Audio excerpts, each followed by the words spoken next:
ഭാര്യമാരോട് തമാശ പറഞ്ഞാൽ എത്ര കണ്ട് നമ്മുടെ ഭാര്യയോട് തമാശ പറയുന്നുവോ, നസലത്ത് ബിഹിമുർ റഹ്മാ, നസലത്ത് ബിഹിമുർ റഹ്മാ. വല്ലാത്ത ബറക്കത്തായിരിക്കും വീട്ടിൽ. അല്ലാഹു തൗഫീഖ് ചെയ്യട്ടെ. നിങ്ങൾ ആമീൻ പൊന്തുന്നില്ല. അല്ലാഹു തൗഫീഖ് ചെയ്യട്ടെ. ഭാര്യമാരോട് വീട്ടിൽ ചെന്നിട്ട് ഭാര്യയോടൊക്കെ ഒന്ന് തമാശ പറയാ. എന്താ അവരോടൊക്കെ ഒന്ന് ചിരിച്ചാ കിട്ടുന്ന റഹ്മത്തറിയങ്ങള്. നമ്മുടെ പെണ്ണ് അന്താരാഷ്ട്ര കാര്യമല്ല, നമ്മുടെ പെണ്ണ് കുട്ടികളെ ഉമ്മ, നമ്മുടെ കുട്ടികളുടെ ഉമ്മയോട് മുഖത്തൊക്കെ ഒന്ന് ചിരിച്ചാ കിട്ടുന്ന കൂലി എത്രയറിയും. അതിന് പ്രായപരിധിയൊന്നുമില്ല, പ്രായപരിധിയൊന്നുമില്ല. ചിലപ്പോ വയസ്സായ ആളുകൾ വിചാരിക്കും ഈ മൊയിലേര് കുറച്ച് 10-25 കൊല്ലം മുമ്പ് പറഞ്ഞില്ലല്ല, എന്നൊന്ന് ചിരിച്ചു കൊടുക്കാന്ന് പറയും. ഇപ്പൊ ഇനി എന്ത് ചിരിക്കാൻ? അങ്ങനെ പ്രായപരിധി ഒന്നുമില്ല ആചാരെ. ഈ ബാല് കഴിഞ്ഞിട്ട് ഒരു 60 വയസ്സ് കഴിഞ്ഞ ആജിമാർ ഇവിടെ ഉണ്ടാ. നിങ്ങൾ ഈ ബാല് കഴിഞ്ഞിട്ട് നേരെ ഒന്ന് പോയി നോക്കി, എന്നിട്ട് ഭാര്യയുടെ അടുത്ത് എന്നിട്ട് പുതിയെണ്ണേന്ന് വിളിച്ചോ. പുതിയെണ്ണ നിങ്ങളെ കണ്ട പുതിയാപ്പിളേന്ന് വിളിക്കട്ടെ. അല്ലോ വീട്ടിലെ റഹ്മത്ത് കുറച്ചൊന്നല്ല, പ്രായപരിധി ഇല്ലട്ടാ. എത്ര 100 വയസ്സ് കഴിഞ്ഞൊരു പുതിയാപ്പിള, കണ്ണൂരൊക്കെ പുതിയാപ്പിളേക്കാരും ഉണ്ടാവും 110 വയസ്സായാലും. ഇവിടെ അങ്ങനൊന്നും വല്ല ഉണ്ടാവില്ല. അപ്പോ 100 വയസ്സ് കഴിഞ്ഞൊരു പുതിയാപ്പിള ഭാര്യയെ പുതിയെണ്ണെ പുതിയാപ്പിളേന്ന് ഇങ്ങനെ വിളിച്ച വല്ലാത്ത റഹ്മത്താ. ഞാൻ ഒരിക്കൽ മലപ്പുറത്ത് ആചേരിപ്പള്ളി എന്ന സ്ഥലത്ത് പ്രസംഗിക്കാൻ പോയി.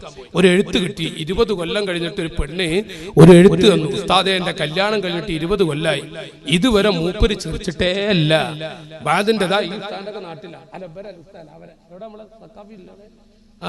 നമ്മളെ തരുവണ ഉസ്താദിന്റെ മോനെ അവരെ പരിസരത്ത തരുവണ ഉസ്താദിന്റെ ഒക്കെ ഇവിടെ വലിയ പണ്ഡിതന്മാരാണ്. ഇവിടെ അതൊരു ബർക്കത്ത് തന്നെ കേട്ടോ. ഇവിടെ അത് ഈ സ്ഥാപനത്ത് വലിയൊരു ബർക്കത്തുണ്ട്.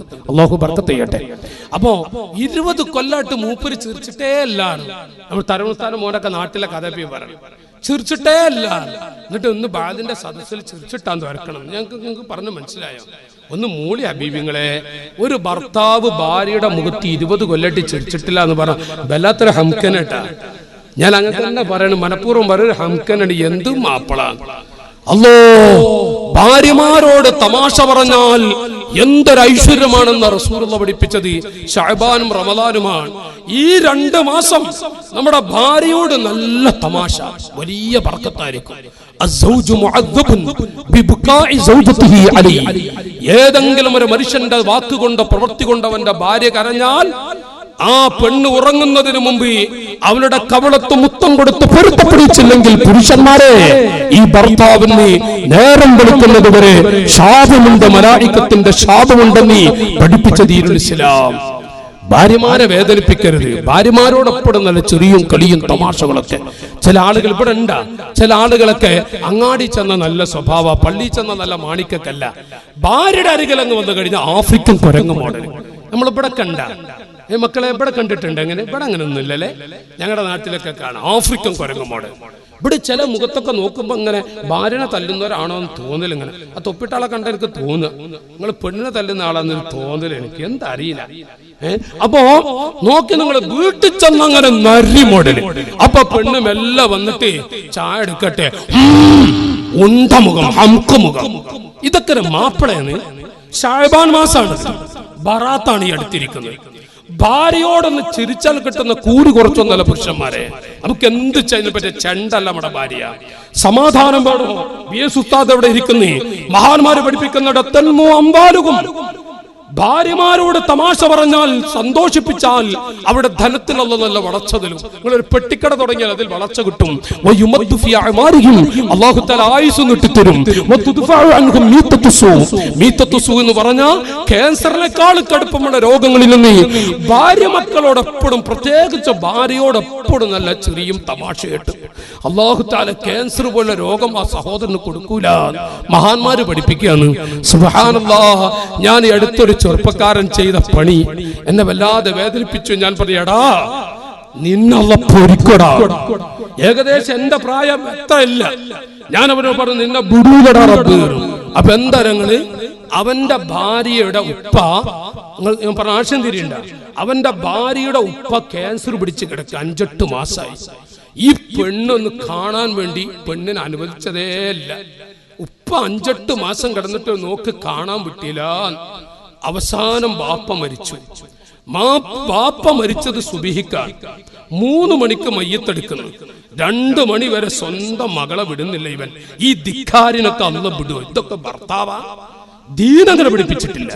ഇസ്ലാം അങ്ങനെ പഠിപ്പിച്ചിട്ടില്ല. നമ്മൾ വിലയിരുത്തേണ്ട ഒരു കാര്യമാണ്. അങ്ങനെ 2 മണിയപ്പോ ഈ പെണ്ണ് ആ പെണ്ണിന്റെ ക്ഷമ അറ്റിട്ട് ഭർത്താവിനോട് ഇവനോട് ചോദിക്കും, എന്റെ ഉപ്പാന്റെ മയ്യത്ത് 3 മണിക്ക് എടുക്കും. 8 മാസം മൂത്രത്തിൽ കിടന്നിട്ട് ഉപ്പാനെ കണ്ടില്ല. ആ മുഖം ഒരു നോക്കി ഞാൻ പോയി കാണട്ടെ. എന്താണ് ആ പെണ്ണിനെ അടിച്ചടിയറിയോ? അവളെ വിട്ടില്ല എന്ന് മാത്രമല്ല, പെണ്ണിനെ ആളടിച്ചു.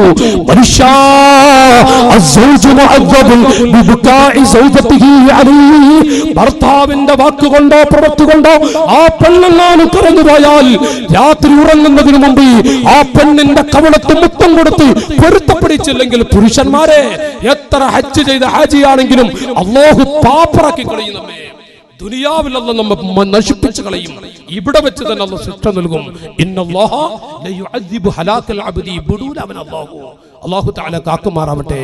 ഭാര്യമാരോട് ഈ 2 മാസം ഇതാ ബറക്കത്തുള്ള മാസം, നല്ല റാഹത്തും സന്തോഷം അല്ലാഹു കൊടുക്കട്ടെ. ഞാൻ ഈ വാഴ നിർത്തുന്നു. സഹോദരങ്ങളെ, എന്റെ 2 കണ്ണുകൊണ്ട് കണ്ട ഒരു കാഴ്ച, കുമ്പോൾ തങ്ങൾ പാപ്പയുടെ ഉറൂസിന് വന്നിട്ട് ഞാൻ അവിടെ രംഗമെന്ന് പറഞ്ഞു. എന്റെ 2 കണ്ണുകൊണ്ട് കണ്ട ഒരു കാഴ്ച ഞാനൊരു ആവർത്തനം എന്ന നിലക്ക് തന്നെ പറയട്ടെ. എന്റെ സംഘകുടുംബത്തിലെ കുട്ടി അപകടത്തിൽപ്പെട്ടവരെ കാണാൻ പോയി കോഴിക്കോട് മെഡിക്കൽ കോളേജിൽ. ഞാനിത് എന്റെ പ്രസംഗം നിർത്താൻ വേണ്ടിയുള്ള പറച്ചില്ല. കാണാൻ വേണ്ടി പോയി. അവന് കാര്യമായ പരിക്കൊന്നുമില്ല. അവനെ കണ്ടിങ്ങോട്ട് മടങ്ങിയപ്പോ ഒരു മനുഷ്യൻ കമ്പിക്കൂട്ടിൽ കിടക്കുന്നു. അല്ലാഹു തആല നമ്മയൊക്കെ കാക്കട്ടെ. കമ്പിക്കൂട്ട് എന്ന് പറഞ്ഞ ബസിന്റെ ടയറിന്റെ ഉള്ളിൽ നിന്ന് ആ മനുഷ്യനെ വലിച്ചെടുത്തു കൊണ്ടുവന്നിട്ടുണ്ട്. പച്ച മലയാളത്തിൽ പറഞ്ഞാൽ 2 കാലൊക്കെ ചമ്മന്തി, തുടയൊക്കെ ചമ്മന്തിയായിട്ടുണ്ട്. ഇയാള് വേദന കൊണ്ട് പുളകി മറിയുമ്പോ അയാളെ ഭാര്യ നല്ല മുഖം മറച്ചൊരു പെണ്ണാണ്. തലഭാഗത്തിരുന്നിട്ട് അയാളുടെ മുഖം അങ്ങനെ തടവിക്കൊടുക്കുന്നു. മുസ്ലിമീങ്ങളെ, എന്ത് പറഞ്ഞാലും ഞാൻ റസൂലുള്ളാഹിന്റെ മക്കളെ ഉസ്താദുമാർ ഇരുത്തി പറയട്ടെ, ഒരൊറ്റ ദിവസം നമ്മൾ മൂത്രത്തിലങ്ങ് കിടന്നാൽ നമ്മുടെ ഭാര്യ ആരാണെന്ന് തിരിയും. തമാശക്ക് അവരെ നമ്മൾ പലതും പറയും. ഒരു ദിവസം മൂത്രത്തിലങ്ങ് കിടന്ന ആരാണ് നമ്മുടെ ഭാര്യ എന്ന് ശരിക്ക് തിരിയും. പച്ച പാവങ്ങളാണ് നമ്മുടെ ഭാര്യമാർ, സാധുക്കളാണ്. അതൊന്ന് കിടന്നാൽ മതി, നമുക്ക് അപ്പടാ നമ്മുടെ ഭാര്യയെ തിരിയ. ഈ മനുഷ്യന്റെ മുഖം ഇങ്ങനെ തടവിക്കൊടുക്കുന്നു. ഞങ്ങൾ 4-5 ഉസ്താദുമാരുണ്ട്. ഇയാളങ്ങ് കാഷ്ടിച്ചു. ചെറുപ്പക്കാരെ, കല്യാണം കഴിച്ചവരൊക്കെ ഒന്നും കൂടി ശ്രദ്ധിക്കും. ഈ മനുഷ്യനങ്ങ് കാഷ്ടിച്ചപ്പോ ഈ പെണ്ണ് ഒരു പ്ലാസ്റ്റിക്കിന്റെ കവറെടുക്കുന്നില്ല, പഴയ പേപ്പർ എടുക്കുന്നില്ല. സ്വന്തം കൈപ്പട കൊണ്ട് ഭർത്താവിന്റെ കാഷ്ടം ഇങ്ങനെ വടിച്ചെടുക്കുമ്പോ ഈ പെണ്ണ് വടിച്ചെടുത്ത് ബാത്റൂമിലേക്ക് പോയി. ഒരു ബക്കറ്റ് വെള്ളമായിട്ട് വരുന്നു, ഒരു കൈയോണ്ട് ഒഴിക്കുന്നു. 2ാമത്തെ കൈ കൊണ്ട് ഈ പെണ്ണ് ഭർത്താവിന്റെ ഗുഹ്യഭാഗം, ചെറിയ കുട്ടികളുടെ ഗുഹ്യസ്ഥാനം കഴുകി കൊടുക്കുന്നത് പോലെ വെള്ളമൊഴിച്ച് ഇങ്ങനെ കഴുകുമ്പോ ഇയാളങ്ങ് പൊട്ടിക്കരഞ്ഞു. എന്റെ മക്കളെ, ചെറുപ്പക്കാരെ, കുട്ടികളെ, ഇയാളങ്ങ് പൊട്ടിക്കരഞ്ഞു. എന്നിട്ട് ഇയാളൊരു മലപ്പുറം ജില്ലയിലെ ആളാ. ഇയാള് പറയാ, ഞാന് അണക്കും മക്കൾക്കും ഇപ്പൊ ഭാരമായില്ലേ, എല്ലാവർക്കും ഇപ്പൊ ഞാനൊരു ഭാരമായില്ലേ. ആ പെണ്ണ് അയാളെ കവളങ്ങ് പിടിച്ചിട്ട് പറയാം, ഞാനുള്ള കാലം നിങ്ങൾ കുടുങ്ങൂല. ജ്യേഷ്ഠാനുജന്മാരെ, തമാശകളൊക്കെ നമ്മൾ എന്തോ പറഞ്ഞോട്ടെ, ഈ ശഅബാനിലും റമദാനിലും നമ്മുടെ ഭാര്യക്ക് നല്ല സന്തോഷം കൊടുക്കണം. അല്ലാഹു തൗഫീഖ് ചെയ്യട്ടെ. നമ്മുടെ ഭാര്യക്ക് നല്ല സന്തോഷം കൊടുത്ത വീട് ഐശ്വര്യ, കുടുംബത്തിൽ ബറക്കത്ത്, കുട്ടികളൊക്കെ നന്നാകും. ഭാര്യക്ക് നല്ല സന്തോഷം കൊടുക്കുക. അല്ലാഹു തആല റഹ്മത്ത് നൽകട്ടെ, ബറക്കത്ത് നൽകട്ടെ. നോക്കി, നിങ്ങൾ ഒറ്റ ദിവസം ഇങ്ങനെ കടന്നാൽ മതി. ഒരു ദിവസം ഇങ്ങനെ കടന്നാൽ നമ്മുടെ ഭാര്യ ആരാണെന്ന് നമുക്ക് എല്ലാവർക്കും തിരിയും. ഐഷൂ, ഹദീസിലൊക്കെ കാണാൻ ലഭിച്ചിട്ട് ഐഷാ ബീവി ഒരു ക്ഷീണിച്ചിങ്ങനെ കിടക്കാൻ റസൂൽ ഐഷൂ എന്ന് വിളിച്ച ഐഷാ ബീവിയുടെ എല്ലാ ടെൻഷനും തീരും. നമ്മുടെ ഒക്കെ ഒരു വിളി കേട്ട ചിലപ്പോ ചില പെണ്ണുങ്ങൾക്ക് 2 മാസം പനി പിടിക്കും. നിങ്ങളെ കാസർഗോഡില്ല, ഞങ്ങളുടെ നാട്ടിലുണ്ടത്. 2 മാസം പനി പിടിക്കും. ഐഷ ആ വിളി കേട്ടാൽ തന്നെ 2 മാസം, പിന്നെ ഡീന്ന് വിളി കേട്ടാ 8 ദിവസം പനി പിടിച്ചു വീണ്ടും. അങ്ങനൊക്കെ ഞങ്ങന്മാടുന്ന ഐഷൂ ഹദീസ് കാണാൻ വിളി കേട്ടാ തന്നെ. ഞാനിത് ഇപ്പൊ പെട്ടെന്ന് മാറ്റിയത്. ശഅബാൻ ബറാത്തിരാവായി പോയിക്കൊണ്ടിരിക്കുക. നല്ല സന്തോഷം നമ്മുടെ ഭാര്യ മക്കൾക്ക് കൊടുക്കണം.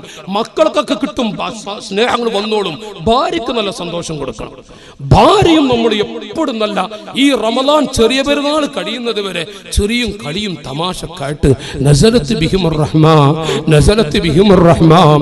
അബ്ദുറഹ്മാൻ എന്ന മനുഷ്യൻ ഭാര്യയെ തല്ലിക്കൊല്ലുന്നത് അബൂ ഹംസത്ത് എന്നവരെ കാണുക. 2.5 വയസ്സുള്ള കുഞ്ഞിങ്ങനെ കളിക്കുന്നുണ്ട്. എന്റെ ഉമ്മച്ചിനെ അടിക്കുന്നു എന്നുള്ളത് ഈ പെൺകുട്ടിക്ക് അറിയുന്നില്ല. അങ്ങനെ അടി കഴിഞ്ഞപ്പോ കുഞ്ഞ് ഉപ്പച്ചിനെ അടച്ചുകൂട്ടി. ബാപ്പച്ചി മോളെടുത്തിട്ട് പുറത്തു വന്നു. അബൂ ഹംസ ചോദിച്ചു, ഇതാരാണടാ? ഈ കുഞ്ഞ് ആരാണടാ? ഇതെന്റെ ചെറിയ മോളാണ്. എടാ, ഈ മോളെ ഉമ്മല്ലടാ, ഈ മോളെ ഉമ്മല്ലടാ, ആ ഉമ്മാനടാ നീ അടിക്കുന്നത്, പോയടിച്ചുട്ടടാ. അബ്ദുറഹ്മാൻ ഒറ്റ ഓട്ടം. ഈ പെണ്ണിങ്ങനെ വിറക്കുന്നു, വീണ്ടും അടി കിട്ടുന്നു കരുതിയിട്ട് ഓടിച്ചെന്ന് അബ്ദുറഹ്മാൻ എന്ന മനുഷ്യൻ ഭാര്യ ഒരൊറ്റ പിടുത്തം. എന്നിട്ട് പറഞ്ഞു, ഞാനൊരു പാവാണടി, എനിക്കാരുമില്ല, ഞാൻ ദേഷ്യം വരുമ്പോ നിന്നെ വല്ലാതെ അടിച്ചിട്ടുണ്ട്, എനിക്ക് നീയല്ലാതെ ആരാണുള്ളത്, നീ പൊരുത്തപ്പെടണം, ആഖിറത്തിലേക്ക് നീട്ടി വെക്കോ. അപ്പൊ ഈ പെണ്ണ് അയാളെ കയ്യങ്ങ് പിടിച്ചിട്ട് പറഞ്ഞു, നിങ്ങൾ എന്നെ അടിച്ചു കൊന്നാലും എനിക്കൊരു വെറുപ്പില്ല, ഈ മക്കളെ ഉമ്മല്ലേ, എന്നെ തൊലാക്കല്ലേ, നിങ്ങൾ എന്നെ തൊലാക്കല്ലേ. മുസ്ലിമീങ്ങളെ, പച്ച പാവമാണ് നമ്മുടെ ഭാര്യ. ഞാൻ ഉള്ളു തുറന്ന് ഈ നേതൃത്വത്തെ ഇരുത്തി പറയുന്നു, പച്ച പാവമാണ് നമ്മുടെ ഭാര്യ, നമ്മുടെ കുട്ടികളുടെ ഉമ്മയാണ്. ആ പെണ്ണിന് നല്ല സന്തോഷം ജീവിതത്തിൽ കൊടുക്കണമെന്ന്.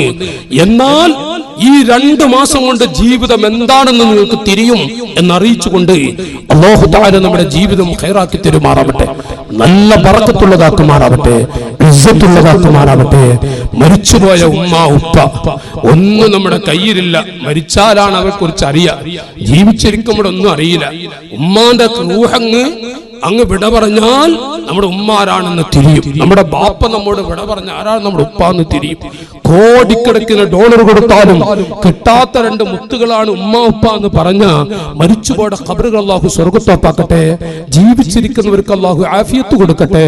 നമ്മുടെ ഭാര്യ, മക്കൾ, ഉമ്മ ഉപ്പ അവരൊക്കെ ഈ ശഅബാനിന്റെ ബർക്കത്ത് കൊണ്ട് സ്വർഗ്ഗത്തിൽ അവരെ കൈപിടിക്കാൻ അല്ലാഹു നമുക്ക് ഭാഗ്യം നൽകട്ടെ. എന്റെ ജ്യേഷ്ഠാനുജന്മാരെ, ഇനി നീട്ടിയാൽ അത് അദബുകേടാണ്. എന്നാൽ തന്നെ ഇവിടെ പൊരുത്തം ഉണ്ടാകുമെന്ന പ്രതീക്ഷയിൽ ഞാൻ 10 മിനിറ്റ് കൂടെ അങ്ങ് പറഞ്ഞു പോയതാണ്. അൽഹംദുലില്ലാഹ്, ജീവിതം ഇന്നുള്ളവരെ, റജബിലുള്ളവരെ ഇപ്പൊ ശഅബാനിൽ കാണാനില്ല. എത്ര വലിയ മുതലാളിമാര് മരിച്ചു, നല്ലോണം പണമുണ്ട്, ധാരാളം കാശുണ്ട്. എന്റെ അറിവിൽ ഈ സമൂഹവാദത്തിന്റെ കഥകളൊക്കെ നിങ്ങൾ ഉസ്താദുമാര് പറഞ്ഞല്ലോ, അതിലൂടെ കുറെ ആളുകളുടെ ചരിത്രം ഞാൻ പഠിച്ചവനാണ്. കോടികൾ ആസ്തിയുണ്ടായിട്ട് ഇപ്പൊ ഒന്നുമില്ല, അടുത്ത കൊല്ലം നോക്കാന്നൊക്കെ പറയുന്ന ആളുകളെ എന്റെ അറിവിലുണ്ട്. പക്ഷെ ഇന്ന് അവർ പള്ളിക്കാട്ടിൽ കിടക്കുന്നവരുണ്ട്, പള്ളിപ്പറമ്പിൽ കിടക്കുന്നവരുമുണ്ട്. മനുഷ്യന്റെ അവസ്ഥ ഏതാണ്? എന്റെ അറിവിൽ തന്നെ എന്റെ പ്രായമില്ലാത്തൊരുപടി ഉസ്താദുമാർ ഇന്ന് പള്ളിക്കാട്ടിൽ കിടക്കുന്നവരുണ്ട്. അല്ലാഹു തആല അവരുടെ ഖബറുകളൊക്കെ സ്വർഗ്ഗത്തോപ്പാക്കുമാറാവട്ടെ. എന്റെ ജ്യേഷ്ഠ അനുജ സഹോദരൻ, ഈ റജബ് കഴിഞ്ഞ് ശഅബാനിൽ, റജബ് ഏകദേശം ബറാത്ത് രാവിനോട് അടുത്തുകൊണ്ടിരിക്കാൻ പോവുകയാണ്. അല്ലാഹു അടുത്ത ശഅബാനെയും വരവേൽക്കാൻ ഭാഗ്യം നൽകുമാറാവട്ടെ. നമ്മുടെ ഉമ്മയും ബാപ്പയും ഭാര്യ മക്കളൊക്കെ സന്തോഷത്തോടെ കഴിഞ്ഞ് പള്ളിക്കാട്ടിൽ ആരെങ്കിലും കിടക്കുന്നുണ്ടെങ്കിൽ അവരെ കൈയൊന്ന് സ്വർഗത്തിൽ പിടിക്കണം. ബൈക്കിന്റെ പിന്നിൽ ഇരുന്നിട്ട് ഒരു പെണ്ണ് യാത്ര ചെയ്യാ, അപ്പുറത്തെ പള്ളിയാണ്, ഇപ്പുറത്തെ അങ്ങാടിയാണ്, രാത്രിയായിട്ട് പോകാന്ന് പറയാന്ന്. പിന്നൊക്കെ പോകാൻ തുടങ്ങി, ബൈക്കിന്റെ പിന്നിലൊക്കെ ഇരിക്കാൻ തുടങ്ങി, 2 കാലും ഒരു ഭാഗത്തേക്ക് തൂക്കിയിട്ട്. ഇവിടെ അങ്ങനെയൊക്കെ പോകാറില്ലേ? നിങ്ങളൊന്ന് മൂളിയും പടപ്പാള, നിങ്ങളോട്ട് മുണ്ടണമില്ല. 2 കാലും ഒരു ഭാഗത്തേക്ക് തൂക്കിയിട്ട് ഇങ്ങനെ. അൽഹംദുലില്ലാഹ്, ഞാനത് പ്രോത്സാഹിപ്പിക്കുന്ന ഒരുത്തനാണ്. ഈ ബസ്സിലൊക്കെ പൊത്തിപ്പിടിച്ച് അങ്ങോട്ടും ഇങ്ങോട്ടൊക്കെ തട്ടി തോണ്ടി പോകുന്നതിനേക്കാളൊക്കെ നല്ലത് അവരവരുടെ മഹറമീങ്ങളുടെ കൂടെ വാഹനത്തിന്റെ ബൈക്കിന്റെ പിന്നിലൊക്കെ ഇരുന്ന് പോകലാണ് നല്ലതെന്ന് പറയുന്ന ഒരാളാണ് ഞാൻ. അത് ഈ ഉസ്താദുമാർക്ക്, അസുൽത്താനും ഇവർക്കൊക്കെ അത് ആ വീക്ഷണം ശരിയാകുമെന്ന് എനിക്കറിയില്ല. ഞാനത് വഅദ് പറയുന്ന ഒരാളാണ്. ഞാൻ എതിർക്കുന്ന മുസ്ലിയാരല്ല. പക്ഷേ 2 കാലും ഒരു ഭാഗത്തേക്ക് തൂക്കിയിട്ട് പോകാൻ തുടങ്ങി. പിന്നെ 5 കൊല്ലം പിന്നിട്ടപ്പോഴോ ഇന്നാ ലില്ലാഹി വ ഇന്നാ ഇലൈഹി റാജിഊൻ. ഒരു കാല് കൊച്ചിയിലേക്കും ഒരു കാല് കൊയിലാണ്ടിലേക്കും. എന്താ അവിടെ ഇരുത്തം? എന്താ അവിടുത്തെ മക്കളെ നിങ്ങൾ കണ്ടുകണ? പറയും മക്കളെ, നിങ്ങൾക്ക് നല്ല പെണ്ണിട്ടാൻ ഇരിക്കാൻ പറ്റാൻ നല്ലൊരു പെണ്ണിട്ടാൻ തോരക്കണ്ട. നോക്കി നിങ്ങൾ എന്താ അവിടത്തെ ഇരുത്തന്ന്. സുബ്ഹാനല്ലാഹ്. എന്നാലും പൊറുക്ക്, ഞാൻ ഈ അടുത്ത് കണ്ണൂരിലേക്ക് വഅദിന് വരുമ്പോ മാനന്തവാടിയിൽ ജുമാക്ക് കൂടി. ജുമാ കഴിഞ്ഞ് പുറത്തിറങ്ങിയപ്പോ ഞാനൊരു ചപ്പടാച്ചിനെ കണ്ടു. മക്കളെ, പണ്ട് കാലത്ത് എഴുതി വെച്ചതാണ്, ഒരു 30 കൊല്ലം മുമ്പ്. ചപ്പടാച്ചി തത്തിമ്മത്തുൻ, എന്റെ ഉസ്താദിന്റെ നോട്ട് ബുക്കിൽ എഴുതി വെച്ചതാ. തത്തിമ്മത്തുൻ ഇതൊരു ചെത്തിത്തേപ്പ, ഖാത്തിമത്തുൻ തീരോടിയ, വഫിൽ ജുംല ആറ്റിക്കുറുക്കി. പഴയ അർത്ഥം ഇങ്ങനെ എഴുതി വെച്ചതാ. സഖമൂനിയ എരവിപ്പഷ ഔ ഫയക്കോമുട്ടിയില ഷുന്നാമാക്കി. അത് എഴുതി വെച്ചേണ്ട ഉടനെ ചുവട്ടിലുണ്ട് ചപ്പടാച്ചി. എന്താണ് ചപ്പടാച്ചി എന്ന് തിരിയില്ലായിരുന്നു. ഞാൻ മെല്ലെ 2 ദിവസം കഴിഞ്ഞിട്ട് എൻ്റെ ഉസ്താദ് പോയിട്ട് പറഞ്ഞു, ഈ എരവിപ്പശോ ഫയക്കോമുട്ടിയൊക്കെ മനസ്സിലായി, ഈ ചപ്പടാച്ചി എന്താ? ചപ്പടാച്ചി വെച്ചപ്പോ ഉസ്താദിന്റെ ഒരാട്ടെ, നമ്മളുണ്ട് അവിടെ നിന്ന് ഓട്ടം. 2-3 ദിവസം കഴിഞ്ഞിട്ട് ഉസ്താദ് പറഞ്ഞാൽ ചപ്പടാച്ചി എന്താന്ന് എനിക്കും തിരിയില്ല, ഞാൻ അന്നങ്ങനെ എഴുതി വെച്ചതാണ്. ഉസ്താദ് ചപ്പടാച്ചി തിരിഞ്ഞിട്ട് എഴുതി വെച്ചല്ല, ചപ്പടാച്ചിനെ കഴിഞ്ഞ 2 കൊല്ലം മുമ്പ് കണ്ടുന്ന് മാനന്തവാടിയിൽ ജുമാ കഴിഞ്ഞ് പുറത്തിറങ്ങിയപ്പോ മക്കളെ വല്ലാത്ത ചപ്പടാച്ചിട്ടാ. ഒരു പെണ്ണിങ്ങനെ ബൈക്ക് ഓടിക്കുന്നു, ഒരു പെണ്ണ് ബൈക്ക് ഓടിക്കുക, അതുകൊണ്ട് ചപ്പടാച്ചല്ലട്ടാ. അവളെ പിന്നില് ഒരു അന്തംഗമ്മി പൊട്ടൻ പെങ്കൂസൻ ഇങ്ങനെ ഇരിക്കും ചെയ്യാ. നിങ്ങൾക്ക് മനസ്സിലായി ഞാൻ പറഞ്ഞത്? ഭാര്യ ബൈക്ക് ഓടിക്കുന്നു, ഭർത്താവ് പിന്നിലിന്ന് ഫോൺ ചെയ്യുന്നു. അപ്പൊ ഞാൻ എന്റെ കൂടെയുള്ള മുത്തഅല്ലിമീങ്ങളോട് പറഞ്ഞു, മക്കളെ അതാ ചപ്പടാച്ചി പോണ്, അതാ ചപ്പടാച്ചി, ചപ്പടാച്ചി അതാ പോണ്. അങ്ങനെ കണ്ട വിളിച്ചോണ്ടിട്ട മോനെ, ചപ്പടാച്ചി വിളിച്ചോണ്ടിട്ടാ, അടികിട്ട നല്ല കൊണ്ടോണ്ട് ഞാൻ ഇപ്പൊ പോകും, ഇന്ത്യ രാജ്യമാണിത്. അപ്പൊ ഏതായാലും ചപ്പടാച്ചി ചപ്പടാച്ചി നാണം പോയൊരു പെണ്ണിനെ എന്തിനു പറ്റും നാട്ടുകാരെ? ഒന്നിനും പറ്റൂല. അല്ലാഹ് കാക്കട്ടെ, അല്ലാഹു കാക്കട്ടെ. കാസർഗോഡ് ജില്ലയിലും ഇങ്ങനെ വരുന്നുണ്ടോന്നൊരു തോന്നല്. ഈ നാണം പോക്കുണ്ടല്ല, പല ശൈലിയുടെ നാണം പോക്ക് എന്ന് പറഞ്ഞൊരു പോക്ക് നമ്മുടെ കാസർഗോഡ് ജില്ലയിൽ ഇങ്ങനെ വരുന്നുണ്ട്. അല്ലാഹ് കാക്കട്ടെ. ശാപം, പെൺകുട്ടികളെ ഏറ്റുവാങ്ങേണ്ടി വരും. അല്ല വിടൂല പെണ്ണെ നിന്നെ, പെൺകുട്ടികളെ അല്ലങ്ങളെ വിടൂല. കാസർഗോഡ് നിങ്ങളെ മാറ്റിപ്പോകരുത്, ശാപം തട്ടും. ഞാൻ അത്രേ കുട്ടികളോട് പറയുന്നു, എന്റെ പെൺമക്കളോട് ഞാൻ അതേ പറയുന്നുള്ളൂ. ഏതായിരുന്നാലും ഞാൻ പറഞ്ഞു വരുന്നത്, എന്റെ നല്ലവരായ സഹോദരങ്ങളെ, മുഹമ്മദുർ റസൂലുള്ളാഹി നബിതങ്ങൾ മുഖേന സ്വഹാബത്ത് പഠിപ്പിച്ചു കൊടുത്ത മിന, ആ മിനയിൽ പഴയ കാലത്തുള്ള ഉസ്താദുമാര് ഒരു ഉമ്മാനെ 60 ദിവസം ഏറ്റിക്കൊണ്ട് നടന്ന് ഹജ്ജ് ചെയ്ത കുട്ടിയുടെ കഥ പഴയ ഉസ്താദുമാരങ്ങനെ വഅദ് പറയും. വല്ലാതെ കരയും ആ മിനയിൽ ഇരുന്നിട്ട് പഴയ ആളുകളൊക്കെ. ഇന്നും നമ്മുടെ ഉസ്താദുമാരൊക്കെ ക്ലാസ് എടുക്കുമ്പോ വഅദ് പറയാറുണ്ട്, മിനയിൽ വെച്ചിട്ട് ഇങ്ങനെയുള്ള വഅദ്. ഞാൻ പറയുന്നത്, അവിടുന്ന് ഒരു മോൻ, നിങ്ങൾ ഉറങ്ങണില്ലല്ല, ഉറക്കു വരുന്നുണ്ട്. ഈ സംഭവം ഞാൻ പറഞ്ഞു നിർത്തും. സമയം ഏകദേശം 9:30 മണി, 10 മണിയാകുമ്പോഴേക്കും എന്റെ വാല് 10 മണി വരെ നീട്ടും. ഇവിടെ സ്വലാത്തൊക്കെ ഉള്ളതാണ്. എന്റെ പ്രിയപ്പെട്ടവരെ, ഒന്നല്ലോണം നിങ്ങളൊന്ന് ഉണർവിലിരുന്നോ. 60 ദിവസം ഒരു ഉമ്മാനെ ഏറ്റി നടന്ന മകന്റെ കഥ പഴയ കാലത്ത് മിനയിൽ വെച്ചുകൊണ്ട് പറഞ്ഞു കൊടുക്കാറുണ്ട്.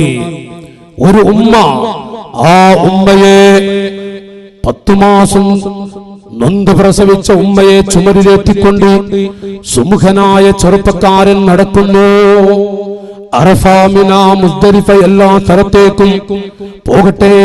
ദുൽഹിജ്ജ 9-ന്, ബാക്കിയുള്ളത് പറയുന്നില്ല, ദുൽഹിജ്ജ 9-ന് സ്വന്തം ഉമ്മയെ അറഫ മണ്ണ് പരിശുദ്ധമായ മത്താഫിൽ ഇബ്രാഹിം മഖാമിന്റെ അരികിൽ ഇറക്കി വെച്ചിട്ട് ഈ കുട്ടി കഅബത്തിന്റെ തില്ല പിടിച്ച്, അല്ലാഹ് എന്റെ ഉമ്മയെ ഏറ്റിക്കൊണ്ടുപോയി ഒരു ഹജ്ജ് ചെയ്യാൻ തൗഫീഖ് നൽകണം. എന്തൊരു മഹിമയുള്ള ദുആയാണത്. അവിടുന്ന് വല്ലാതെ ദുആ ചെയ്തു, എന്റെ കുട്ടികളെ ആ ഉമ്മാനെ ചുമരിലേറ്റിയിട്ട് അറഫ മണ്ണിലേക്ക് പോകുന്നു. മത്താഫിൽ നിന്ന് 15ഓളം കിലോമീറ്റർ നടക്കണം. മത്താഫിൽ നിന്ന് അറഫയിലേക്ക് കൊണ്ടുപോകുമ്പോ ഖുലീ ലബ്ബൈക അല്ലാഹുമ്മ ലബ്ബൈക്, ലബ്ബൈക അല്ലാഹുമ്മ ലബ്ബൈക്. തൽബിയത്ത് ചൊല്ലുമ്മ. നല്ല ആരോഗ്യമുള്ള പ്രായം ചെന്ന ഉമ്മയാണ് ഈ ചെറുപ്പക്കാരന്റെ ചുമരിലുള്ളത്. ഈ മോനങ്ങനെ തലപൊക്കിയിട്ട് ഉമ്മാന്റെ മുഖത്ത് നോക്കി, ഉമ്മാ ലബ്ബൈക അല്ലാഹുമ്മ ലബ്ബൈക്, തൽബിയത്ത് ചൊല്ലുമ്മ. കാരവന്മാരെ, ആ ഉമ്മ ഉടൻ തന്നെ കൈ നീട്ടിക്കൊണ്ട്, അല്ലാഹ് എന്റെ പൊന്നുമോന് സ്വർഗം കൊടുക്കണേ അല്ലാഹ്, എന്റെ മകന്റെ ദോഷങ്ങളൊക്കെ പുറത്തു കൊടുക്കണേ അല്ലാഹ്, എന്റെ മകൻ ഒരു സ്ഥലത്തും കൊടുക്കല്ല അല്ലാഹ്. ഇതിങ്ങനെ ദുആ ചെയ്യുന്നു. വീണ്ടും മകൻ പറയുന്നു, ഉമ്മാ ഇന്നത്തെ ദിവസം അറഫാ ദിനമാണ്, അറഫയിലേക്കാണ് പോകുന്നത്. ഏറ്റവും വലിയ ഇബാദത്താണ് തൽബിയത്ത്. ഖുലീ ലബ്ബൈക അല്ലാഹുമ്മ ലബ്ബൈക്. തൽബിയത്ത് ചൊല്ലുമ്മ, തൽബിയത്ത് ചൊല്ലുമ്മ. അവിടുന്ന് അങ്ങനെ തൽബിയത്ത് ചൊല്ലുമ്പോ ഈ കുട്ടി തൽബിയത്ത് ചൊല്ലുന്നില്ല. ഖൂലി ലബ്ബൈക അല്ലാഹുമ്മ ലബ്ബൈക്. തൽബിയത്ത് ചൊല്ലുന്നില്ല. അൽഹംദുലില്ലാഹ്, അൽഹംദുലില്ലാഹ്, അൽഹംദുലില്ലാഹ്. എല്ലാവരും ബി എസ് ഉസ്താദും വന്നു. അല്ലാഹു ബർക്കത്ത് നൽകട്ടെ, ആഫിയത്ത് നൽകട്ടെ. ഒരു നല്ല ഒരു ബർക്കത്തിന്റെ ചിഹ്നാണ്. നേരത്തെ ശൈഖുന വന്നു പോയി, അതുപോലെ തന്നെ ശൈഖുനയുടെ മക്കൾ ഇവിടെ വന്നു, ബി എസ് ഉസ്താദ് ഇവിടെ എത്തി, ഉസ്താദുമാരൊക്കെ ഇവിടെ ഉണ്ട്. അല്ലാഹു ബർക്കത്ത് കൊടുക്കട്ടെ, അല്ലാഹു തആല ബർക്കത്ത് നൽകട്ടെ. ഞാൻ വല്ലാതെ നീട്ടുന്നില്ല. എന്റെ സഹോദരങ്ങളെ, നബി സല്ലല്ലാഹു അലൈഹി വസല്ലം തങ്ങളെ മിനയുടെ മഹത്വം വിവരിച്ച് അതിൽ പോയി അവിടെ പ്രവർത്തിച്ച ചില രംഗങ്ങളാണ് ഞാൻ ഈ പറയുന്നത്. മുഹമ്മദുർ റസൂലുള്ളാഹ്, ഉറക്കെ ചൊല്ലി മക്കളെ, മുഹമ്മദുർ റസൂലുള്ളാഹ്. ആ പൊരുത്തം അല്ലാഹു നമുക്ക് നൽകട്ടെ. സ്വന്തം മകനാണ് ഏറ്റി നടക്കുന്ന ഉമ്മാനെ ഏറ്റി നടന്നിട്ട് ഉമ്മയോട് പറയുന്നു, ഉമ്മാ ലബ്ബൈക അല്ലാഹുമ്മ ലബ്ബൈക്. തൽബിയത്ത് ചൊല്ലുമ്മ. അവിടുന്ന് ചൊല്ലുന്നില്ല, എന്റെ മോനക്ക് സ്വർഗം കൊടുക്കണേ അല്ലാ. ഒരു ഉമ്മ കുട്ടിയുടെ ചുവലിരുന്നിട്ട് കുട്ടിക്ക് സ്വർഗം കിട്ടാൻ വരക്കുക. അപ്പൊ വീണ്ടും മകൻ പറയുന്നു, ഉമ്മ ഇന്ന് അറഫയാണ് ഉമ്മ, തൽബിയത്ത് ചൊല്ലു ഉമ്മ. അപ്പോഴും ആ ഉമ്മ ചൊല്ലുന്നില്ല. അറഫ വരെ ഈ കുട്ടിയുടെ കരങ്ങൾക്ക് ബർക്കത്ത് കൊടുക്കണമെന്ന് പറഞ്ഞിട്ട് മകനതാ ദുആ ചെയ്യുന്നു. എന്റെ സഹോദരങ്ങളെ, അൽഹംദുലില്ലാഹ്, അറഫയിൽ ജബറുർ റഹ്മയുടെ പരിസരത്തെത്തി, ജബറുർ റഹ്മയുടെ അരികിലെത്തി. ജബറുർ റഹ്മയുടെ അരികിൽ ഇറക്കി വെച്ചു ഉമ്മാനെ. എന്നിട്ട് ഈ കുട്ടി പറഞ്ഞു, ഉമ്മാ ഇതാണ് ജബലുർ റഹ്മ. ഈ പരിസരത്താണ് റസൂലുള്ളാഹി അറഫ പ്രഭാഷണം നടത്തിയത്. ഇതിന്റെ പരിസരത്താണ്, അവിടെയാണ് ഞാൻ എന്റെ പൊന്നുമ്മയെ എത്തിച്ചത്. അൽഹംദുലില്ലാഹ്. ഉമ്മാനെ ഇറക്കി വെച്ചിട്ട് എന്റെ പിതാക്കളെ, ഈ മകൻ നേരെ ഖിബിലയിലേക്ക് അങ്ങ് തിരിഞ്ഞിരുന്ന് അല്ലാഹുമ്മ ഗഫിർലി അബീ, അല്ലാഹുമ്മ ഗഫിർലി അബീ, അല്ലാഹുമ്മ ഗഫിർലി അബീ. എന്റെ ഉപ്പാക്ക് നീ പൊറുത്തു കൊടുക്കണേ അല്ലാ, എന്റെ ഉപ്പക്ക് നീ പൊറുത്തു കൊടുക്കണേ അല്ലാ. വല്ലാത്ത ദുആ. അല്ലാഹുമ്മ ഗഫിർലി അബീ.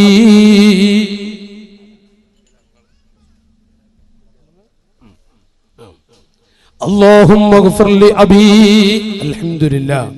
റസൂലുള്ളാഹിന്റെ പേരക്കിടാവ് നമുക്ക് നേതൃത്വം നൽകാൻ ഇവിടെ എത്തിയിരിക്കുകയാണ്. അല്ലാഹു അക്ബർ, അല്ലാഹു അക്ബർ, അല്ലാഹു അക്ബർ, ലാ ഇലാഹ ഇല്ലല്ലാഹ്, അല്ലാഹു അക്ബർ, വലില്ലാഹിൽ ഹംദ്. എല്ലാവരും ഇരിക്കും. അല്ലാഹു ഈ സ്ഥാപനത്തിന് വലിയ ഉയർച്ച നൽകുമാറാവട്ടെ.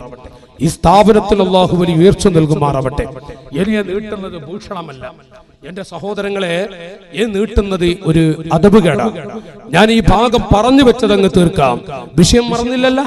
ജബലുർ റഹ്മയുടെ പരിസരത്ത് പെറ്റ ഉമ്മാനെ ഈ മകൻ ഇറക്കി വെച്ചു. നാട്ടുകാരെ, ഉമ്മാനെ ഏറ്റിയിട്ട് 15ഓളം കിലോമീറ്റർ നടന്നിട്ട് അറഫയിലെത്തി ഉമ്മാനൊരു ഭാഗത്ത് ഇറക്കി വെച്ചു. ഈ മകൻ അങ്ങ് തിരിഞ്ഞിരുന്ന് നേരെ ഖിബലയിലേക്ക് മുന്നിട്ട് അല്ലാഹുമ്മ ഗഫിർലി അബീ, എന്റെ ഉപ്പാക്ക് നീ പുറത്തു കൊടുക്കണേ അല്ലാ, എന്റെ ഉപ്പാക്ക് നീ പുറത്തു കൊടുക്കണേ അല്ലാ. ഇത് പറഞ്ഞപ്പോ ഉമ്മ അങ്ങ് കരഞ്ഞു. ഉമ്മ കരഞ്ഞതും ഈ മകൻ മെല്ലെ തിരിഞ്ഞിരുന്നിട്ട് ഉമ്മയുടെ കണ്ണീരങ്ങനെ വടിച്ചു കൊടുത്ത് തുടച്ചു കൊടുത്ത്, ഉമ്മാ എന്റെ പൊന്നുമ്മയെ ചുമന്നിട്ട് ഞാൻ ഇവിടം വരെ അറഫ വരെ എത്തിച്ചല്ലോ. എന്റെ ഉപ്പാനെ ഏറ്റിക്കൊണ്ടുവരാൻ കഴിഞ്ഞില്ല. എന്റെ ബാപ്പ അറഫ കണ്ടിട്ടില്ല. എന്റെ ഉപ്പ മരിച്ചുവല്ലോ. ഉമ്മാക്ക് അറഫയിലെത്തിയിട്ട് ഇനി ഇവിടെ വെച്ച് ഉമ്മാക്ക് ദുആ ചെയ്തുകൂടെയോ? എന്റെ ഉപ്പാക്ക് വേണ്ടി ഞാൻ അറഫയിലെത്തിയ ഉടനെ ആദ്യമായി ദുആ ചെയ്തപ്പോ അതിൽ എന്റെ ഉമ്മാക്ക് വല്ല വിഷമം തോന്നിയോ? അവിടുന്ന് പറഞ്ഞു, മോനെ, നീ നിന്റെ ഉപ്പാക്ക് ദുആ ചെയ്തതിൽ വെറുപ്പ് കൊണ്ടല്ല കരഞ്ഞത്. നീ ഉപ്പാക്ക് വേണ്ടി ദുആ ചെയ്തപ്പോ നിന്റെ ബാപ്പ വലിയൊരു കല്ല് ചുമന്നിട്ട് അങ്ങനെ പോകുന്നത് എന്റെ കണ്ണിൽ കണ്ടുടാ, എന്റെ കണ്ണിലങ്ങ് പതിഞ്ഞു മോനെ. അന്ന് നീ എന്റെ വയറ്റിലാണ് കരളെ, 6 or 7 മാസമായിട്ടുണ്ട് നീ എന്റെ വയറ്റിലാണ്. ഒരു ദിവസം നിന്റെ ബാപ്പ സുബ്ഹി നിസ്കാരം കഴിഞ്ഞിട്ട് കല്ല് ചുമന്നിട്ടാണ് നിന്റെ ബാപ്പ എന്നെയും നിന്നെയും വളർത്തിയത്. നിന്റെ ഉപ്പ കല്ല് ചുമക്കാൻ വേണ്ടി പോകുമ്പോ ഞാനൊരു ചായ കൊടുക്കാറുണ്ട്, ഒരു ചായ ഉണ്ടാക്കി കൊടുക്കാറുണ്ട്. പക്ഷേ അന്ന് വീട്ടിൽ പഞ്ചസാരയുമില്ല, ചായപ്പൊടി ഇല്ല. അപ്പൊ നിന്റെ ബാപ്പ മെല്ലെ അടുക്കളയിലേക്ക് എത്തി നോക്കിയിട്ട് പറഞ്ഞു, ചായൊന്നുമില്ലേ, ചായൊന്നുമില്ലേ എന്ന് പറഞ്ഞപ്പോ ഞാൻ പറഞ്ഞു, ചായ ഇല്ല, പഞ്ചസാര ഇല്ല, ചായപ്പൊടി ഇല്ല. നിന്റെ ബാപ്പാനോട് എങ്ങനെ പറയും ഒരേ? അപ്പൊ നിന്റെ ഉപ്പ എന്നോട് പറഞ്ഞു, എനിക്കൊരു ഗ്ലാസ് ചുടുവെള്ളം മതി, ചായ വേണ്ട, ചുടുവെള്ളം മതി. മോനെ, ഞാൻ ചുടുവെള്ളം ഉണ്ടാക്കി കൊടുത്തു നിന്റെ ബാപ്പാക്ക്. ആ ചുടുവെള്ളം കുടിച്ചിട്ട് എന്നോട് പറഞ്ഞു, ഞാൻ പോയിട്ട് വരാം, കല്ല് ചുമക്കാനാണ് പോകുന്നത്. ഞാൻ ഉച്ചയായപ്പോഴേക്കും ഒരു പിടി ഭക്ഷണം ഉണ്ടാക്കി നിന്റെ ഉപ്പാക്ക് അങ്ങോട്ട് കൊണ്ടുപോയി കൊടുക്കണം. ഞാൻ അങ്ങോട്ട് പോയി. വലിയ പാറക്കല്ലതാ നിന്റെ ബാപ്പ ചുമക്കുന്നു. നിന്റെ ഉപ്പാക്ക് ആ കല്ല് പൊക്കിയിട്ട് പൊങ്ങുന്നില്ല. ഞാൻ എന്റെ കയ്യിലെ ഭക്ഷണപാത്രം ഒരു ഭാഗത്ത് വെച്ച് ഓടിച്ചെന്ന കല്ലൊന്ന് എനിക്ക് കഴിഞ്ഞിട്ടല്ല മോനെ, എന്നാലും ഒരു ചെറിയ സഹായം, ഞാൻ ആ കല്ലിലൊന്ന് തൊട്ടതേ ഉള്ളൂ. നിന്റെ ബാപ്പ പറഞ്ഞു, മാറിക്കവണ്ണ്, ഒരു ചോരക്കുഞ്ഞിനെയും എന്റെ ഒരു ചോരക്കുഞ്ഞിനെയും ചുമന്നിട്ട് നീ കല്ല് പൊക്കാൻ വരെ മോനെ. എടാ, നീ എന്റെ വയറ്റിലുള്ളത് കൊണ്ട് ആ കല്ല് തൊടാൻ പോലും നിന്റെ ബാപ്പ അനുവദിച്ചില്ല. ഞാൻ വിട്ടിരുന്നു. നിന്റെ ഉപ്പ കഷ്ടപ്പെട്ട് ആ കല്ല് മെല്ലെ പൊക്കിയിട്ട് പോകുമ്പോ എന്നോട് പറഞ്ഞു, നീ അവിടെ ഇരിക്കും, ഞാൻ ഇപ്പൊ വരാ. മോനെ, നിന്റെ ബാപ്പ ഇങ്ങനെ പോകുന്നത് അറഫയിൽ വെച്ച് നീ ഉപ്പാക്ക് ദുആ ചെയ്തപ്പോ എന്റെ കണ്ണിലങ്ങ് കണ്ടു. ഞാൻ ആ നിനക്കങ്ങ് കരഞ്ഞതാണ്. എന്റെ മോനെ, ഈ ഉമ്മയെ നീ മറന്നാലും നിന്റെ ബാപ്പ പാവമാ, നിന്റെ ഉപ്പ സാധുവാ. ഉപ്പാന ഒരു കാലത്തും നീ മറക്കരുതേ മോനെ. ഭൂമിയിൽ മെഴുകുരുകുന്നത് പോലെ മറ്റുള്ളവർക്ക് വേണ്ടി ഉരുകിത്തീരുന്ന ഒരു ജീവിയാണുള്ളത്. ഒരേ അത് നിന്റെ ഉപ്പയാണ്. ഓ ചെറുപ്പക്കാരെ, ഉമ്മയുടെ മഹത്വം പല ആളുകൾക്കും അറിയാം, ബാപ്പയുടെ മഹത്വം പല ആളുകൾക്കും അറിയാതെ പോയി. എന്റെ അനുജാ, അറഫാ മണ്ണിൽ വെച്ച് ആ കുട്ടിയോട് ബാപ്പയുടെ മഹത്വം 7 മഹത്വം വിവരിച്ചു കൊടുത്തത് ആ ഉമ്മ അറഫാ മണ്ണിൽ വെച്ച് ജബലുർ റഹ്മയുടെ ചുവട്ടിലിരുന്ന് ബാപ്പ ആരാണെന്ന് പറഞ്ഞ് ഉപ്പയുടെ 7 മഹത്വം അവിടെ നിന്ന് വിവരിച്ചു കൊടുത്തത് ഞാൻ ഈ സദസ്സിൽ പറഞ്ഞാൽ യുവാക്കളെ നെഞ്ചുപിടയും, നമ്മുടെ കൽബ് പൊട്ടും. ഇക്കാലം അത്രയും ജീവിച്ചിട്ട് നമ്മുടെ ബാപ്പയുടെ മഹത്വം നമുക്ക് തിരിഞ്ഞിട്ടില്ല. നമ്മുടെ ഉപ്പ പാവമാണ്, മെഴുകുരുകുന്നത് പോലെ ഉരുകിത്തീരുന്ന ഒരു ജീവിയാണ് നമ്മുടെ ഉപ്പ. പോകട്ടെ, ഞാനത് നീട്ടി എന്റെ തങ്ങൾ ഉസ്താദും BS ഉസ്താദൊക്കെ ഇവിടെ എത്തിപ്പോയല്ലോ, ഞാൻ നീട്ടുന്നത് ഉചിതമല്ല.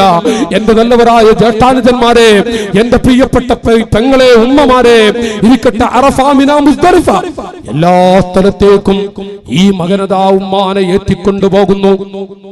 അവസാനം വിടവാങ്ങൽ തവാഫ്. ഞാനൊരു 60 ദിവസത്തത് അത് 1 മിനിറ്റിലൂടെ ഒതുക്കുക എന്ന നിയ്യത്തിലങ്ങ് പറഞ്ഞതാണ്. അവസാനത്തെ വിടവാങ്ങൽ തവാഫ്.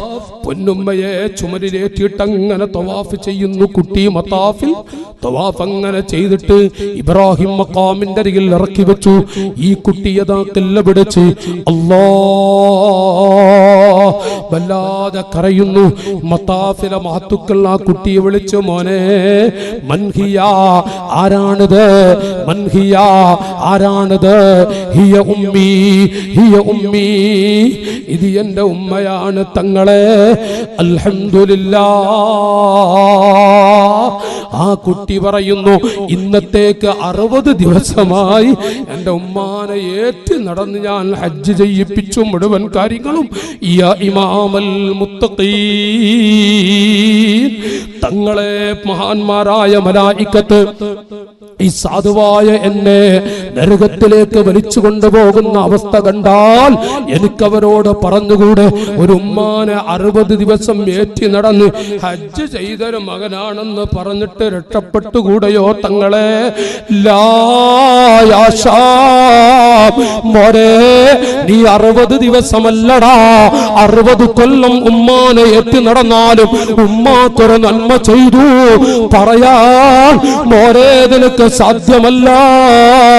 മൂർച്ചയുള്ള കത്തി കൊണ്ടുവന്ന് നിന്റെ മാറിടത്തിലുള്ള എല്ലുകളങ്ങ് മുറിച്ചു മാറ്റിയാൽ എടാ മോരെ നിന്റെ വേദന എത്രയാണ്? അതിനേക്കാളും വലിയ വേദന സഹിച്ചിട്ടാണ് നിന്റെ ഉമ്മ നിന്നെ പ്രസവിച്ചത്. നിന്റെ തല തൊട്ട് കാല് വരെയുള്ള നരമ്പുകൾ മുഴുവനും ഇപ്പോൾ വലിച്ചെടുത്താൽ മോരെ നിന്റെ വേദന എത്രയാണോ? കൊണ്ടാ റസൂലുള്ള പറഞ്ഞത്, മൻ ഫല്ലറ സൗജതഹു അലാ ഉമ്മിഹി ഫഅലൈഹി ലഅനത്തുല്ലാഹ്. ഉമ്മയെക്കാളും ഭാര്യമാർക്ക് സ്ഥാനം കൊടുക്കുന്ന എത്ര നല്ല വഅദ് പറയുന്ന മുസ്ലിയാരുണ്ടോ അവൻ അബൂജഹലിനെ പോലെ ശാപത്തിന്റെ ഉടമയാണ്. ഖാല റസൂലുള്ളാഹി. ഈ ഉമ്മ വിളിച്ചാൽ ഉത്തരം കൊടുക്കരുതേ എന്നും റസൂലുള്ള വിളിച്ചാൽ ഉത്തരം കൊടുക്കണമെന്ന് പറഞ്ഞാൽ സല്ലല്ലാഹു അലൈഹി യാ റസൂലല്ലാഹ്, ആ മദദ് അല്ലാഹു നമുക്ക് നൽകട്ടെ. അതുകൊണ്ട് ആ റസൂലുള്ള നമ്മുടെ ഖൽബിലുണ്ടാവണമെന്ന് ഞാൻ ഈ സമയം പറഞ്ഞത്. എന്റെ പ്രസംഗം കേട്ടിട്ട് നമ്മുടെ ഭാര്യമാർക്ക് ഒരു പവറില്ല എന്ന അർത്ഥത്തിലല്ല ഈ വഅദ് പറഞ്ഞത്. ഞാൻ നിർത്തുന്നു. ഉമ്മയുടെ മഹിമ റസൂലുള്ള പറഞ്ഞു. നേരെ ഇപ്പുറത്ത് നമ്മുടെ ഭാര്യമാരെ കുറിച്ച് റസൂലുള്ള വല്ലാതെ പറഞ്ഞു. അല്ലാഹു നമ്മുടെ ഭാര്യമാർക്കൊക്കെ സ്വർഗം കൊടുക്കട്ടെ. നല്ലോണം ആമീൻ പറഞ്ഞാളി. അല്ലാഹു ഭാര്യമാർക്ക് സ്വർഗം കൊടുക്കട്ടെ. ഈ പ്രസംഗം കേട്ടുപോയിട്ട് നിങ്ങൾ ആരും നിങ്ങളുടെ ഭാര്യമാരോടൊരു വെറുപ്പ് കാണിക്കരുത്. ദേവർഷോൽ അങ്ങനെ പറഞ്ഞു. നിങ്ങൾ പോയിട്ട് ഭാര്യയോടൊരു ഭാര്യയും എന്തെങ്കിലുമൊക്കെ പ്രശ്നം ഉണ്ടാകും. അള്ളാഹുവിற்கு മഹബത്ത് ഏറ്റി കൊടുക്കുമാറാവട്ടെ. ഭാര്യമാര് അതൊരു വല്ലാത്ത മുത്തുകളാണ്. തബസ്സുമുക ഫീ വജ്ഹി സൗജതിക. നിങ്ങളുടെ ഭാര്യമാരുടെ മുഖത്ത് നോക്കി പുഞ്ചിരിക്കുക. കസാല അവിടെ കസാല എടുക്കല്ലേ, നിങ്ങൾ അവിടെ കൊടുന്നിരുത്തി എല്ലാവരും തങ്ങളാപ്പോടൊന്ന് തോർക്കുമ്പോൾ ബാക്ക് കൊണ്ടുപോകല്ലേ. മൻ ഫല്ലറ സൗജതഹു അലാ ഉമ്മിഹി ഫഅലൈഹി ലഅനത്തുല്ലാഹ്. മൻ ഫല്ലറ സൗജതഹു അലാ ഉമ്മിഹി. ഇത് റസൂലുള്ള വിവരിക്കുമ്പോ ഉമ്മാക്ക് പവറില്ലാത്തത് കൊണ്ടൊന്നല്ല ഈ പറഞ്ഞത്. തബസ്സുമുക ഫീ വജ്ഹി സൗജതിക. ഞങ്ങളുടെ ഭാര്യമാരുടെ മുഖത്ത് നോക്കി പുഞ്ചിരിക്കുന്നത് പുണ്യമുള്ള അമലാണ്. അല്ലാഹു തൗഫീഖ് ചെയ്യട്ടെ. ഒന്ന് ആമീൻ പറഞ്ഞാൽ മക്കളെ പെണ്ണിട്ടുമ്പോ അപ്പം നമുക്ക് നോക്കി ഒന്ന് സന്തോഷിപ്പിക്കാം. ഭാര്യമാരുടെ മുഖത്ത് നോക്കി പുഞ്ചിരിക്കുക. നമ്മുടെ ഭാര്യമാരോട് എത്ര കണ്ട് തമാശ പറയുന്നുണ്ടോ. കല്യാണം കഴിച്ച മുസ്ലിമീങ്ങളെ ഉസ്താദുമാരിവിടെയുണ്ട്. എന്റെ BS ഉസ്താദ് എന്റെ സംഘ കുടുംബത്തിലെ എന്റെ നേതാവാണ്. നമ്മുടെ ഉസ്താദുമാരിൽ ഞങ്ങൾ ബഹുമാനിക്കുന്നവരിൽ ഒരുവരാണ്. ഉസ്താദ് ഉണ്ട്, റസൂലുള്ളാഹിന്റെ മക്കളുണ്ട്, ഹസൻ ഉസ്താദും മറ്റു ഉസ്താദുമാരൊക്കെ ഇവിടെയുണ്ട്. ഞാനൊന്ന് പറയട്ടെ,